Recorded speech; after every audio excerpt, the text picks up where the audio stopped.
कहते हैं क्यों तू रोता है किसी के लिए, जो होता है अच्छे के लिए होता है। हेलो दोस्तों, आप सुन रहे हैं स्टोरी टेलर विनय। कहते हैं कि अगर इंसान के मुताबिक कोई भी कार्य नहीं हो रहा है तो ऊपर वाले को दोष देने लगता है और कहता है कि मेरे साथ ही ऐसा क्यों हो रहा है।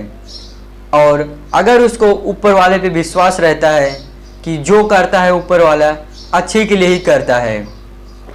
एक बूढ़ा आदमी जिसका नाम सीताराम था, उसके सबसे प्यारा घोड़ा उसके पास रहता था। वो अपने घोड़े को हमेशा ध्यान रखता था और उसे बहुत ही प्यार करता था। एक बार रात के समय उसका घोड़ा उसके घर से भागकर कहीं दूर चला गया। सुबह जब यह बात गांव वाले को पता चलती है तो गांव वाले ने वो सीताराम के पास आते हैं और बोलते हैं कि क्या हुआ, तुम्हारा घोड़ा तो तुम्हें छोड़ के चले गया।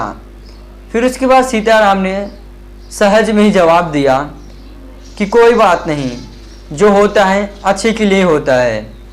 फिर उसके बाद अगले दिन सुबह घोड़ा वापस उसके पास आ जाता है और उस बार वो जंगली घोड़ा अपने साथ लेकर आता है। फिर उसके बाद जो सीताराम का पोता होता है वो जंगली घोड़ों को पालतू बनाना चाहता था, उसे हमेशा खातिरदारी करता था। एक बार वो घोड़ा के ऊपर चढ़ना चाहा और जैसे ही उसके ऊपर चढ़ा और नीचे गिर गया और उसकी हड्डी टूट गई। फिर गांव वालों ने एक बार सीताराम के पास आए और बोलने लगे, तुम्हारे बेटे को तो हड्डी टूट गया है। फिर सीताराम ने फिर जवाब दिया कि अच्छा है, सिर्फ हड्डी टूटी है, मरा तो नहीं।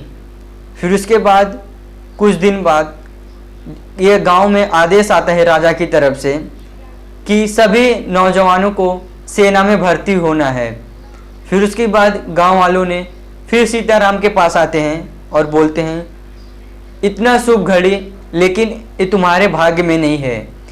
राजा की तरफ से आदेश आया है कि सबको सेना में भर्ती होना है, लेकिन तुम्हारा बेटा तो सेना में भर्ती नहीं हो पाएगा क्योंकि उसका हड्डी टूटा है। फिर सीताराम ने कहा कि जो होता है अच्छे के लिए ही होता है। फिर उसके बाद कुछ वक्त बीतने के बाद जितने भी उस नौजवान व्यक्ति सेना में भर्ती हुए थे सबको अच्छी खासी पैसा मिल रहे थे और सुख सुविधाएं भी मिल रही थी। कुछ देर बाद पता चला कि राजमहल पे अटैक होने वाला है। फिर उसके बाद उस नौजवान व्यक्ति जिन्होंने सेना में भर्ती हुए थे उस लड़ाई में शहीद हो जाते हैं।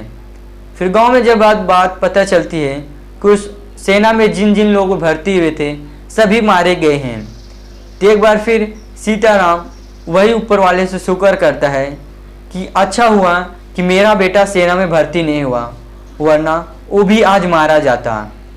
कहते हैं कि ऊपर वाला जो करता है अच्छे के लिए करता है,